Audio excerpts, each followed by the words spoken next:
In the Unresolved Problems segment tonight, President Obama's use of power. On the heels of the president's controversial action on immigration, which is pretty much amnesty for 5 million illegal immigrants, he's now threatening to use the Bureau of Alcohol, Tobacco, and Firearms to ban certain kinds of bullets. Bullets, because, you know, they're evil.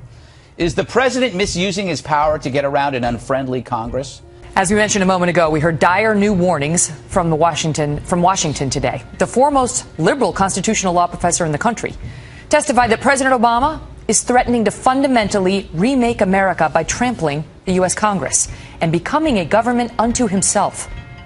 Mr. McConnell, the leader of the Senate, and the Speaker of the House, John Boehner, want to have a vote on whether what I'm doing is legal or not. They can have that vote.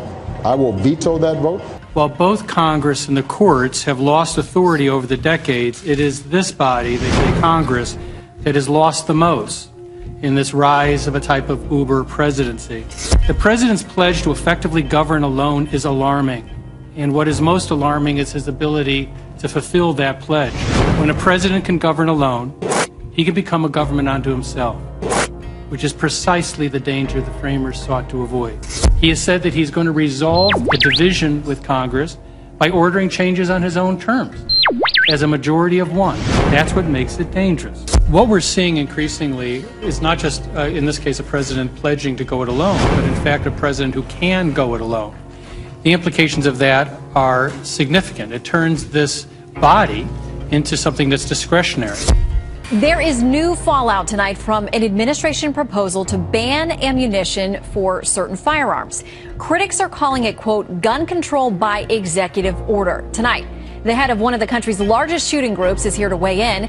Larry Keane is the senior vice president and general counsel of the National Shooting Sports Foundation. Larry, good to see you tonight. It's great to be with you, Shannon. Thanks for having us on. Okay, so I want to explain a little bit. The ATF is putting out a process in which it may take away an exemption that currently exists for certain kinds of ammunition that are sold and widely used. Now, there are those who believe that because the administration's not been able to get tougher gun control restrictions and outlawing certain things, firearms that they wanted to through Congress, they're going to use executive action to go about this another way. And tonight, you're actually demanding an apology from the ATF. Tell us why. Well, we've been talking to ATF about these issues for some time. And then on a Friday the 13th at 4 o'clock, they put out this proposal that would ban this very common ammunition on a Friday of a 3-day weekend, and then give the industry and the public only 30 days to comment. And in the document, they refer to criminals as a consumer group, which is really pretty offensive to industry. We don't sell our products to criminals. We sell our products to law-abiding Americans exercising their constitutional rights.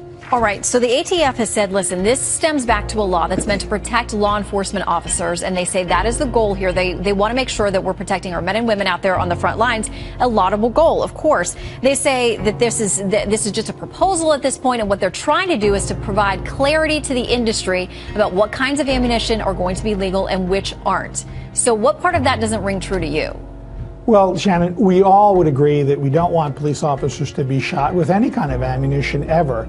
The problem is that they're seeking to withdraw an exemption that they granted that's been around for 30 years, and because of that, they would ban one of the most common types of ammunition used by law-abiding Americans for rifle target shooting in modern sporting rifles, AR-15s, that are the most popular rifles being sold today.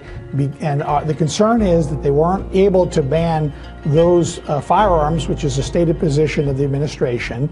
And so now they're trying to ban one of the most common types of ammunition that's used, and it's ammunition that has never been used to harm a police officer. There's not one single documented case where a police officer has been shot through a vest and killed with so-called armor-piercing ammunition. So this exemption has been around for 30 years.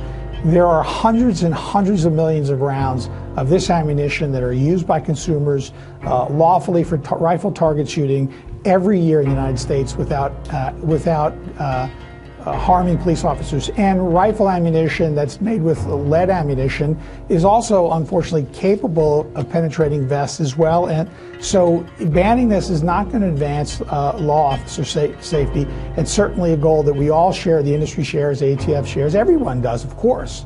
But the problem is they're going to ban an ammunition that's widely used, that they've granted the exemption for 30 years because it's for a sporting purpose, which is what the law allows. Our problem is the way ATF is approaching this is they are misconstruing the law. Congress was very clear. They were only intending to ban certain types of ammunition that was designed specifically for use in handguns, not rifle ammunition for hunting and target shooting. All right, we got to leave it there. We're out of time, but we know that Chairman Bob Goodlatte, who we had on last night to talk about this, is pushing for answers as well. We know you are too.